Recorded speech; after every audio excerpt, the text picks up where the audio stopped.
Hello મિત્રો, આપણા નાયિકા હંસાબેનને દરરોજ હિચકી આવતી હશે, બરાબર? મિત્રો, પ્રેમભર્યું વાતાવરણ, સંસ્કારી પરિવાર, પરિણામ એ આવ્યું કે ભાઈ બહેન ક્યારેય જો ટોકે તો હંસાબેન તો શેરની માથે સવાશેર.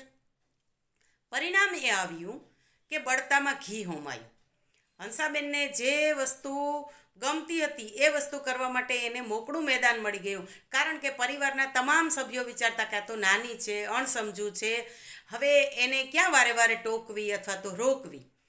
મિત્રો, આપણે કહીએ ને કે નદી પાસેથી દાનશીલતા, સૂર્ય પાસેથી ઉદાત્તતા, ધરતી પાસેથી ધીરજ, આ બધું જેમ શીખવાનું છે, એમ ઘણી વખતે સામાન્ય પ્રતિભા ધરાવતી વ્યક્તિ પણ પોતાની અસામાન્ય પ્રતિભાને વિકસાવી અને જીવનમાં એટલી આગળ વધી જાય, પરંતુ સમજણના અભાવે મળેલી કેળવેલી શક્તિ કંઈક ઊંધા રસ્તે ચાલતી થઈ જાય. અને હંસાબેનના જીવનમાં પણ આવું જ બને છે મિત્રો.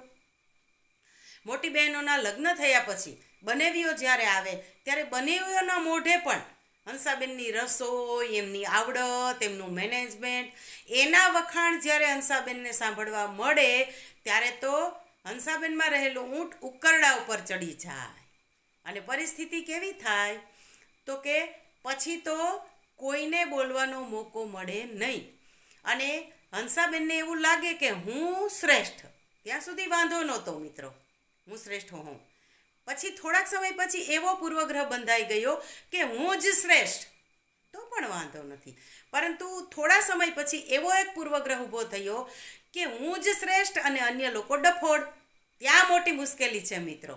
અને આ પૂર્વગ્રહ જ્યારે હંસાબેનના મગજમાં સ્થાપિત થયો ત્યારે એણે શું કર્યું તો કે પોતાની પર્વત જેવડી ભૂલ હોય કે ગુનો હોય તો પોતાની વાકછટાથી, વાકચાતુર્યથી એને રાય જેવડે નાનો ગુનો અથવા રાય જેવડી ભૂલ બતાવી અને પોતાના સદગુણમાં એનો સમાવેશ કરે. અને જ્યારે અન્ય લોકોનો રાય જેવડો દોષ કે રાય જેવડી ભૂલ હોય તો એનું એટલું મોટું માર્કેટિંગ કરે અને ગજવી અને એને પર્વત જેવડો બનાવી દે. અને એ વ્યક્તિને એવી ઝાટકણી કાઢે કે કોઈ એની સામે બોલવાની કે દલીલ કરવાની તો હિંમત જ ના કરે મિત્રો. અન્ય લોકોની સારપ એનો હંસાબેને એવો લાભ લીધો કે ધીમે ધીમે કરતાં ન ખબર પડતા ઘરમાં તમામ સભ્યોનું અપમાન કરવું, સગાવાલામાં કોઈની સાથે ઝઘડો કરવો, કોઈની માન મર્યાદા ન રાખવી, બીજાનું અપમાન કરવું, એમાં જ હંસાબેનને પોતાનું સ્વમાન લાગવા લાગ્યું. દરેક વખતે પોતાની જાત, પોતાનું સ્વમાન, પોતાનો ઈગો, પોતાનો અહંકાર કઈ રીતે પોષવો એ માટે સતત અહીંયા ટક ટક ટક ટક એ ઘડિયાળ ચાલતી જ રહેતી. સમય તો સરકતો જ રહે છે મિત્રો.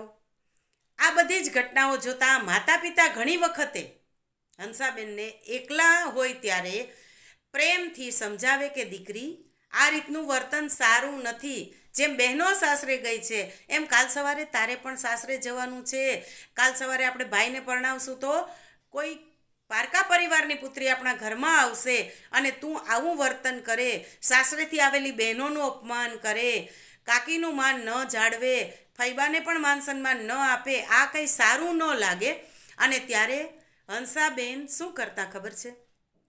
હંસાબેન સામો આક્ષેપ કરતા કે તમને તો એ ત્રણેય બહેનો અને ભાઈ રૂપાળા છે, ભણવામાં હોશિયાર છે, એટલે તમને એ બહુ વાલા છે. હું તો કાળી છું, ભણવામાં પણ હોશિયાર નથી, એટલે તમને હું વાલી નથી. એટલે જ તમે એ ભાંડડાનો પક્ષ લઈ અને મને સમજાવો છો. બધો જ વાંક મારો જ હોય, એ લોકોનો કાંઈ વાંક જ ના હોય. આમ કરી અને સામો આક્ષેપ જ્યારે હંસાબેન કરતા ત્યારે માતા પિતાને ખૂબ દુઃખ થતું અને ભીની આંખે માતા પિતા એક લાંબો નિસાસો નાખતા.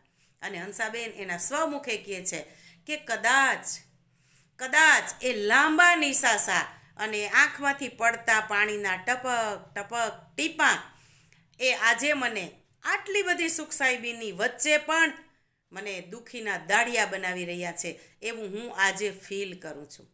તો મિત્રો, આગળ પણ ઘણી બધી ઘટનાઓ ઘટે છે, પણ આ ઘટના જોયા પછી આપણને કંઈક તો શીખવાનું મન થાય હો, કે દર વખતે બીજાના વાંકને પ્રમોટ કરીને મોટો બતાવી દેવો અને મારો ગમે એવો વાંક હોય તોય છુપાવી દેવો, આ ઘટના ખરેખર અન્ય માટે તો નુકસાનકારક હોય કે ન હોય એ પછીથી વિચારવાનું છે. આપણા માટે 100% નુકસાનકારક છે મિત્રો. કારણ કે આપણામાં કહેવત છે, કોઈ ન પહોંચે એને પેટ પહોંચે. જ્યારે આપણા જ સંતાનો મોટા થશે ને ત્યારે આપણી આ બધી જ વસ્તુઓ નહીં ચલાવી લે અને આપણે એકલા પડી જઈશું. તો મિત્રો, હજી ઘણું મોડું નથી થયું, આપણે ઘણું બધું જીવનમાં ઇમ્પ્લિમેન્ટ કરી શકીએ. તો ચાલો ને હંસાબેનના આ અનુભવથી, હંસાબેનની આ કહાનીથી આપણે આપણા જીવનમાં કંઈક સારપ લાવવાનો પ્રયત્ન કરીએ. કંઈક એવી વસ્તુ આપણે જ્યારે આપણું મનોમંથન કરશું, આપણે કહીએ ને વિપશ્યના, પશ્યના એટલે જોવું, પણ વિપશ્યના એટલે વિપરીત જોવું. આપણે કાયમ આપણી આ આંખો છે ને એ બહાર જોવા ટેવાયેલી છે, મન છે ને એ બીજાને જોવા ટેવાયેલું છે, પણ એની વિપરીત પરિસ્થિતિ ઊભી કરીએ, વિપશ્યના કરીએ. વિપશ્યના એટલે વિપરીત જોવું. આ બે આંખોથી અંદર નિહાળીએ, આ મગજથી મારી જાત વિશે વિચારતા થઈએ, તો કદાચ ક્યાંય આપણને નાની મોટી કુટેવ અથવા તો એવી કોઈ પરિસ્થિતિ આપણને જોવા મળે તો એમાં આપણે બદલાવ લાવી શકીએ. કારણ કે નિદાન જ ન થાય ત્યાં સુધી દવા કરવાનો કોઈ સવાલ જ નથી મિત્રો. મારી ભૂલ છે કે મારામાં કુટેવ છે એ મને ખબર પડે ને એ સૌથી મોટું બ્રહ્મજ્ઞાન છે મિત્રો. એવું બ્રહ્મજ્ઞાન આપણે પણ કેળવીએ અને કંઈક સુધાર કરવાનો પ્રયત્ન કરીએ. ચાલો ત્યારે ફરી પાછા આવતીકાલે મળીને નવી વાતો કરીશું. સૌને જય શ્રી કૃષ્ણ.